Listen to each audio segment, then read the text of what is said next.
Beleza, então, pessoal. A gente vai fazer aqui uma rápida revisão em relação aos conteúdos de respiração, que eu acho que é um conteúdo que é curto, mas ele tem alguns detalhezinhos que são necessários que vocês entendam para falar sobre circulação também, certo? Então, a gente tem aqui na respiração uma série de mecanismos que a gente vai fazer as trocas, né? Na verdade, a respiração em si, ela é dividida em duas partes, né? A gente tem a respiração, que é chamada respiração química, e a respiração, que é a chamada respiração mecânica. A respiração química, ela é o processo no qual a gente utiliza os nutrientes que são obtidos lá no sistema digestório para gerar energia para as nossas células, né? Então, através da quebra de moléculas, a gente a, vai realizar quebras de substâncias químicas para gerar essa energia. Então, a gente vai utilizar os gases que são provenientes da respiração para quebrar moléculas que são provenientes da alimentação para que a gente possa gerar energia. E a gente vai ver que tudo isso aí está interligado com o sistema circulatório e com o sistema excretor, né? O sistema circulatório é que vai carregar essas substâncias até as células que vão realizar esse processo, e o sistema excretor vai ser aquele que vai retirar os excessos ou os produtos que não são interessantes para o nosso corpo, certo? Então, a gente vai revisar basicamente aqui a respiração e os mecanismos de respiração. Aquelas outras partes que a gente vê lá no finalzinho de síndrome de descompressão, ela não é tão importante assim para a gente como você saber disso aqui agora, certo? Então, eu vou iniciar aqui falando dessa parte. Então, a respiração celular, ela pode ocorrer, na verdade, ela tem que ocorrer na presença de oxigênio, né? Ela é chamada de respiração celular aeróbia. Uma respiração anaeróbia, né? Ela não vai gerar tanta energia como uma respiração celular aeróbia. E normalmente a respiração celular anaeróbia a gente associa mais à fermentação, né? Então, é, nos animais, de forma geral, né, a gente vai ter sempre uma respiração celular aeróbia, porque ela vai produzir uma grande quantidade de energia. Lembrem lá do primeiro ano do ensino médio, quando vocês viram aquela parte de fotossíntese e respiração, né? A respiração que a gente está falando aqui nesse momento é aquela respiração que ocorre o ciclo de Krebs, a cadeia transportadora de elétrons, onde vai ser gerada uma grande quantidade de energia que a gente vai utilizar para realizar nossas atividades metabólicas. Então, aquela glicose, ela é proveniente lá do nosso sistema digestório, né, da nossa alimentação, e o oxigênio, ele é originado lá na nossa respiração, né, quando a gente inspira gases, a gente inspira junto o oxigênio, e esse oxigênio aí é que vai fazer a quebra das moléculas de glicose. Óbvio que a gente está falando das moléculas de glicose, porque é o que a gente usa como exemplo, né? Mas a gente tem quebra de outras moléculas na presença de oxigênio, né? A gente tem quebra de proteínas, a gente tem quebra de lipídios, tudo isso aí vai ser quebrado na presença de oxigênio para formar a respiração celular aeróbia, certo? Então, ela tem essa característica aí de ser quebrada, essas substâncias têm essa característica de ser quebrada na presença de oxigênio. Então, elas vão gerar, a partir daí, alguns produtos, né? Toda reação química, ela tem seus reagentes, ela vai ter seus produtos. No caso, os produtos que são originados da respiração celular aeróbia são o gás carbônico, moléculas de água e energia, né? Então, a gente sabe que as moléculas de gás carbônico, elas não são boas para o nosso corpo, né? Não é bom que você fique com moléculas de gás carbônico no seu corpo. Então, você precisa fazer o quê? Você precisa eliminar as moléculas de gás carbônico. E essas moléculas aqui, elas são consideradas excretas, né? Porque elas são resultados do nosso metabolismo. Quando a gente estiver vendo o sistema excretor, a gente vai ver que existe uma diferença básica entre excretas e excrementos, certo? As excretas são diferentes dos excrementos. Então, a, a nossa respiração, ela depende de uma série de fatores, né? Oferta de oxigênio, quando eu falo de respiração, que eu estou falando de respiração celular aeróbia, certo? Ela vai depender da oferta de oxigênio e ela também vai depender da oferta de glicose. Então, são dois fatores aí importantes. A quantidade de glicose que a gente tem e a quantidade de oxigênio vão definir o quanto de energia e o quanto de reações químicas vão acontecer para que a gente obtenha a energia, né? Então, a gente normalmente animais liberam gás carbônico para fazer como resultado da sua respiração, né? As plantas também liberam gás carbônico. Quando a gente estiver estudando a parte de botânica, vocês vão ver que as plantas também realizam a respiração e elas também liberam gás carbônico. Professor, mas me disseram que as plantas, elas respiram gás carbônico e liberam oxigênio. Não, não é isso que acontece. As plantas fazem fotossíntese utilizando o gás carbônico para converter esse gás carbônico em glicose. E o produto dessa reação de fotossíntese é oxigênio, mas a planta também precisa respirar. Então, não é que a planta vai retirar o gás carbônico do planeta e vai liberar oxigênio. Não é exatamente. É isso que acontece, mas não no evento da respiração, e sim no evento de fotossíntese, certo? Então, o que é que acontece? Quando você libera esse gás carbônico, né? O gás carbônico, quando ele está em grandes quantidades no nosso corpo, ele tende a se misturar com a água, né? Ele tende a reagir com a água, certo? Quando ele reage com a água, ele vai formar um ácido, que é chamado de ácido carbônico, certo? Esse ácido carbônico aí vai aumentar o quê? Vai aumentar a nossa acidez do nosso corpo, né? Ele vai aumentar o pH do nosso corpo.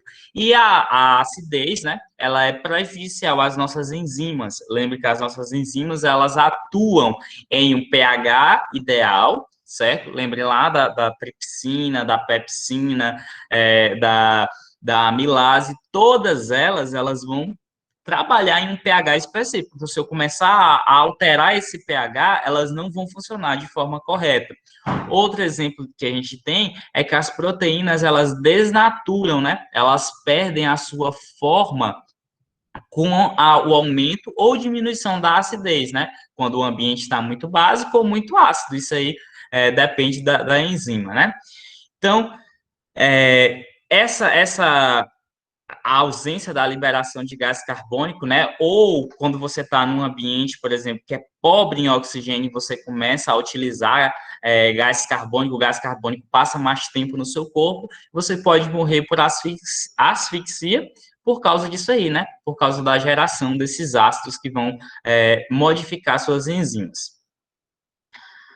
Alguns animais, eles conseguem viver, né, na ausência de oxigênio, mas são animais que possuem adaptações para isso. Por exemplo, animais que são parasitas, eles conseguem viver, por exemplo, parasitas intestinais. Eles não têm necessidade de ter todas as estruturas, né, porque eles não vão ter a presença de determinada coisa.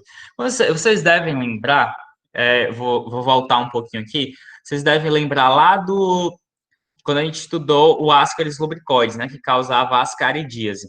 O Ascaris lubricoides, ele é um verme que vive no nosso intestino, então ele não vai ter, por exemplo, aparelho locomotor, ele vai ter o aparelho digestivo incompleto, ele vai ter uma adaptação na sua cutis para evitar que os ácidos ou as enzimas do hospedeiro matem ele, e ele pode viver, por exemplo, na ausência de oxigênio, né? Ele vai fazer a fermentação, as células deles vão fermentar, em vez de fazer a respiração celular aeróbica, porque dentro do intestino, a oferta de oxigênio é muito baixa. Como a oferta de oxigênio é baixa, ele morreria lá. Então, para sobreviver naquele ambiente, ele teve que sofrer modificações no seu corpo. E essas modificações deram sucesso para ele. Então, a gente chama essas modificações aí de adaptações, certo? Lembre que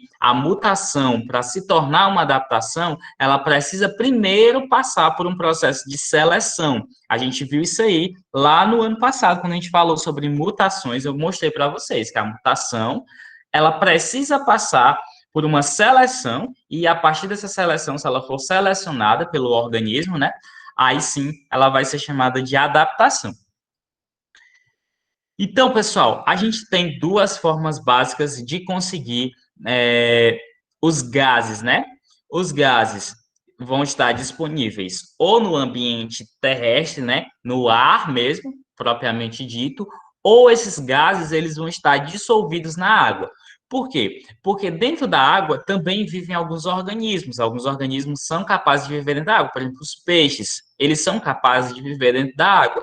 Então, eles possuem a capacidade de retirar os gases da água para que eles possam realizar suas atividades metabólicas. Então, o peixe, ele não tem necessidade de ir fora do ambiente, né, aquático e respirar lá fora. Alguns peixes, eles captam um pouco de gás atmosférico, né? Mas não são todos, e isso não é uma regra também, né? Mas nós, por exemplo, que somos terrestres, nós não conseguimos viver dentro da água, né? Submerso. Você não consegue respirar debaixo d'água. Por que que você não consegue respirar debaixo d'água? Porque você não tem nenhuma estrutura que seja capaz de retirar os gases que são dissolvidos lá dentro da água para que você possa utilizar eles. No caso, os peixes têm as brânquias, né? Que são estruturas capazes de retirar os gases, né? Então, ó, a gente tem aí uma tabelinha falando sobre a quantidade de oxigênio dissolvido e a temperatura da água, né? Você consegue perceber aqui que existe uma diferença entre a solubilidade de gases quando a temperatura é mais baixa e quando ela é mais alta, né? Temperaturas mais baixas tendem a ter mais oxigênio dissolvido do que águas que têm temperaturas mais altas, né? Então, quanto maior a temperatura, menos oxigênio dissolvido vai ter. E a água doce, normalmente, tem mais oxigênio disponível do que a água do mar, certo? Tá. Então, a gente tem aqui algumas estratégias de trocas gasosas, né? Pessoal, as estratégias de trocas gasosas nada mais são do que as formas de respiração mecânica que os organismos vão ter, né? E lembrem que aqui a gente está falando só de animais, né? A gente está falando só de animais. Quando a gente estiver falando de plantas, vai ser uma sessão só para plantas, mas aqui a gente está falando de animais. Então, a gente tem trocas gasosas por difusão. O que é a difusão? Deixa eu ver se eu consigo abrir aqui o quadro, porque ele estava demorando muito para abrir. Não sei se vai abrir, mas vou tentar. Enquanto isso, vou falando aqui. A difusão é um tipo de troca gasosa, né, que ocorre célula por célula. A cada pouquinho, né, a cada célulazinha que vai ter um gradiente de concentração diferente, vai passar um pouquinho do gás, né? Então, a gente tem aqui uma célula com muito... Peraí, eu vou só pegar a mesinha aqui para eu poder desenhar melhor.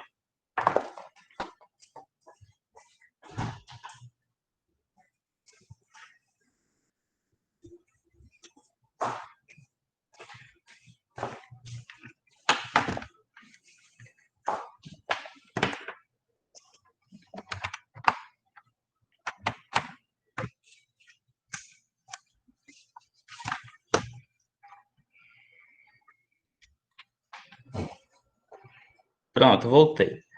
Deixa eu transmitir aqui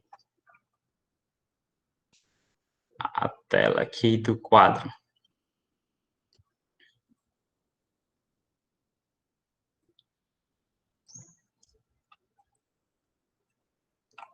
Tá. Então, ó, a gente tem aqui uma... Não tá indo? Por que que não tá indo?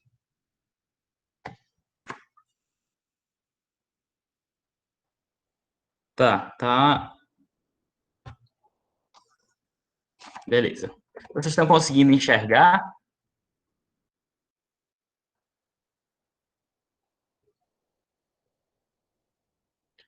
Pessoal, vocês estão conseguindo enxergar? Beleza. Então, vamos lá. Ó, o processo de difusão, ele ocorre da seguinte forma. A gente tem uma célula, certo? E essa célulazinha aqui, ela tá junto de outra célulazinha. E aí, o que é que acontece? Quando o oxigênio chega nessa célula aqui, né? A quantidade de oxigênio que está aqui é maior que a quantidade de oxigênio que está aqui. Então, a tendência natural é que a quantidade maior, o ambiente que esteja mais concentrado, né? Ele passe a se equilibrar com o menos concentrado. Então, esses gases aqui, ó, eles vão começar a passar para essa outra célulazinha aqui. E isso sucessivamente através de todas as células do corpo do animal. Então, você já deve imaginar que esse aqui é um processo bem lento, é um processo que demora bastante tempo, né? Como ele é um processo que demora bastante tempo, ele é adequado apenas para organismos que possuem um tamanho pequeno, né? Um tamanho que não seja significativo. Por quê? Porque imagina aí nós, seres humanos, vivendo fazendo difusão. A gente demoraria uma vida para chegar, por exemplo, o nariz fica na cabeça, né? Daqui que o gás chegasse até lá na ponta dos pés, célula por célula, a gente que tem trilhões de células, a gente morreria antes de passar o gás para todas as células, né? Então, o processo de difusão é um processo que é realizado por organismos que são pequenos, né? Organismos que não têm grande quantidade de células, organismos que têm um tamanho diminuto, por exemplo, uma esponja, um quinidário. Esse tipo de organismo aí consegue realizar um processo por difusão, né? Porque são organismos pequenos. A gente tem outro tipo é, de respiração, né? Na verdade, outro tipo de troca gasosa que acontece através de traqueias, né? A gente chama disso aqui respiração traqueal. O que acontece? O organismo normalmente tem isso aqui, ó, um emaranhado de fios, né? De tubos que ficam dentro do corpo dele, e esses tubos aqui, eles estão conectados com o exterior através de um furinho, né? Então, o oxigênio, ele vai entrar por aqui, né? E ele vai seguir por esses tubos aqui, e ele vai entrar em contato diretamente com as células. Essa respiração traqueal, através das traqueias, né? Ela ocorre basicamente nos insetos, né? E em alguns aracnídeos, eles vão possuir. No caso aqui, esse furinho aqui, ó, ele vai ser chamado de espiráculo, certo? Um espiráculo. Então, a gente tem também outra forma de respiração muito interessante, que é a cutânea. A respiração cutânea, ela ocorre pela cutis, né? Ocorre pela pele do animal. O maior exemplo de respiração cutânea que a gente tem é dos sapos, né? Na verdade, dos anfíbios de modo geral. Então, os anfíbios, eles vão possuir a sua pele fina, né? E úmida. E essa pelezinha aqui dos anfíbios, ela vai ser responsável por realizar parte das trocas gasosas. Parte, professor, das trocas gasosas? Sim, parte das trocas gasosas. Por quê? Porque parte das trocas gasosas dos anfíbios, ela vai ser realizada através de respiração pulmonar, e a outra parte vai ser através de respiração cutânea, certo? Então, uma parte vai ser cutânea e outra parte vai ser pulmonar. Outros organismos que fazem esse tipo de respiração aqui, a respiração cutânea, são os anelídeos, certo? Os anelídeos também vão possuir a capacidade de fazer sua respiração através da sua cutis, da sua pele, certo? Então, vai entrar gases e vai sair gases. Pessoal, só um minutinho. Alô?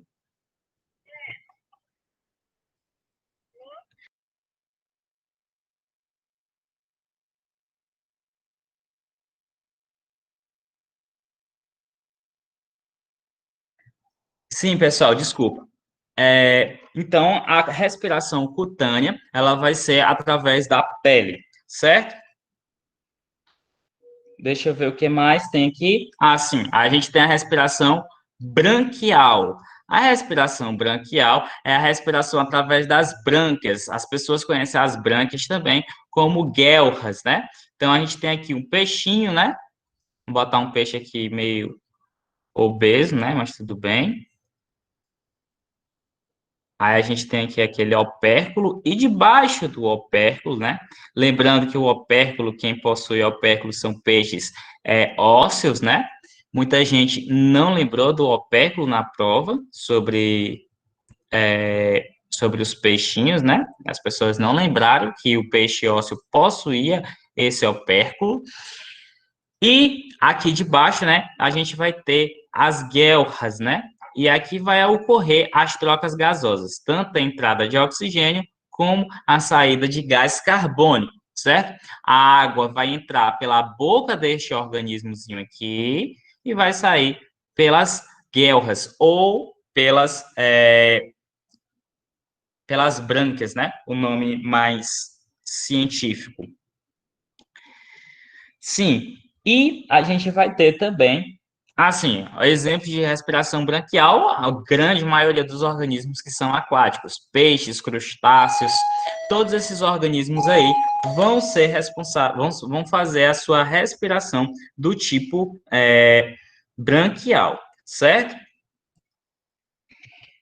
Outro tipo de respiração, e essa talvez seja a mais comum que a gente conhece, né? A que a gente mais tem contato, porque é a que a gente faz, é a respiração pulmonar. A respiração pulmonar, ela ocorre através de sacos. E esses sacos aí, né? Muitas aspas nessa palavra sacos aí, são responsáveis por trocar os gases com o ambiente, né? A gente tem aqui um exemplo de pulmão bem desenvolvido humano, por exemplo, ele tem esses tamanhos assim, essa conformação. Através dele, o ar vai entrar aqui e também vai sair por aí. Também vai haver as trocas gasosas aqui. Então, quem realiza esse tipo de respiração pulmonar? Respiração pulmonar ocorre em organismos terrestres, né? Como, por exemplo, seres humanos, mamíferos em geral, né? Répteis também fazem respiração pulmonar. Os anfíbios, parte da respiração deles é pulmonar, e a outra parte é cutânea. Enfim, e aves, né? As aves também vão fazer a respiração pulmonar. Só que as aves, elas vão ter uma característica especial, né? Que vai ser a presença de sacos aéreos, onde o ar ele vai passar mais tempo dentro da ave por causa da quantidade de energia que ela tem necessidade de gerar. A quantidade de energia que ela necessita gerar é maior por causa do voo, né? Uma vez um amigo me perguntou por que o pombo, né, ele fica andando o tempo todo em vez de voar, porque ele sabe voar, porque ele não fica voando. Pessoal, o voo gasta muita energia. O voo ele necessita uma quantidade de energia muito grande. Então, as aves elas preferem ficar andando às vezes, né, do que voando, porque a quantidade de energia que ela vai gastar é muito menor do que se ela fosse voar, né? A quantidade de energia que ela gasta andando é menor do que a energia que ela gasta voando.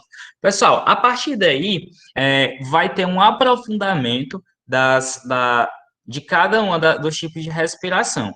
E aí eu mandei a aula lá para vocês. Eu queria só revisar esses pontos com vocês, porque se vocês pegarem esses pontos principais sobre respiração pulmonar, respiração branquial, cutânea, tudo isso, se vocês entenderem isso daí, para mim já é uma grande vitória, né? Eu já me traz um pouco mais de paz se vocês conseguirem entender isso daí, certo? Então, a partir daqui, eu quero resolver com vocês alguns exercícios.